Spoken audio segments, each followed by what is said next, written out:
ചേട്ടാ 1 കിലോ പഴം. 1 കിലോ പഴം എന്റെ കടയിലങ്ങനെ ഛർദിച്ചാലാണ്. 1 കിലോ എന്തോ ചേട്ടാ ഇവിടെ 1 കിലോ പഴം. ആ മോനെ ഓക്കെ. നിനക്കെന്തോ വേണം? അത് തന്നെ എന്താന്ന് ആ പറഞ്ഞ സാധനം. നീ മറ്റേ പഴമില്ലേ, നീ നിന്നെ തന്നെ മേടിക്കാൻ പോണ. എത്ര കിലോ വേണം? വേണ്ട. എന്തിനീ വേണ്ട പോണാ നീ അപ്പൊ? എന്നാ ഞാൻ നിന്റെ പേര് വിളിച്ചോട്ടാ. പഴം പഴം. എന്റെ പേരെന്തോന്ന്? എന്റെ പേരെന്തോന്നു പറയടാ നീ. പഴം. എന്റെ ഉമ്മായും പാപ്പായും ഞാൻ ജനിച്ചപ്പോ ഇട്ട പേരെന്തറ എനിക്ക്? നമ്മൾ നിന്നെ പഴമെന്നല്ലാതെ വേറെ എന്തുവായിരുന്നു വിളിക്കുന്ന? അജിനെ, എനിക്ക് ഈ പഴം എന്നുള്ള പേര് നീ മാറ്റി തരണം. നീ ഇട്ടതിന് ശേഷമാണ് ഈ നാട് മൊത്തം അറിഞ്ഞത്. നിന്റെ പേര് മാറ്റാൻ ഞാൻ ഒരു ഗസറ്റ് ഓഫീസറാ. നീ ഒരു കാര്യം ചെയ്യും, നിന്റെ ഒറിജിനൽ പേര് മാറ്റിട്ട് പഴം എന്നങ്ങാക്ക് ഗസറ്റിൽ കൊടുത്തിട്ട്. പഴം എന്നുള്ള പേര് എനിക്ക് മാറ്റി തരണം.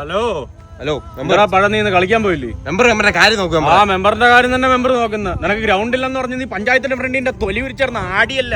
ഇപ്പൊ നിനക്ക് വേണ്ടേ കളിക്കണ്ടേ ഗ്രൗണ്ട് വന്നപ്പം? മെമ്പറെ പഴമൊന്ന് വിളിക്കൽ നിർത്ത് മെമ്പറെ. പഴം മെമ്പറെ അവനെ പഴമെന്ന് വിളിക്കല്ലേ. പഴം എന്നല്ല, പിന്നെ പഴ തൊലി എന്ന് വിളിക്കുവനെ. മെമ്പറിന്റെ മിണ്ടാ പഴം. ആദ്യമായിട്ടാണ് ഞാൻ പറഞ്ഞൊരു കാര്യം ഇത്രയും പടർന്ന് പന്തലിക്കുന്നത്. അതിൽ ഞാൻ അഭിമാനിക്കുന്നു. അതിന് സമ്മാനമായിട്ട് നിനക്ക് 1 കൊല പഴം. ഇയാൾക്ക് പഴം മാത്രമല്ലോ പഞ്ചായത്തിൽ? ആ സാവിത്രി ചാച്ചി, ഞാൻ നമ്മുടെ പഴത്തിനോട് സംസാരിച്ചോണ്ടിരുന്നു. പോട്ടത് വിട്. അജിനെ, എനിക്ക് പൗരുഷമുള്ള ഒരു പേരിട്. ഈ പഴം മാറ്റ്. എടാ ഞാൻ വേണമെങ്കിൽ ഒരു കാര്യം കാണിച്ചാൽ നീ ഒന്ന് തിരിഞ്ഞു നിന്നാണ്. സിംഹം, പുലി, കടുവ, ഒട്ടകം, ജിറാഫ്, പഴം.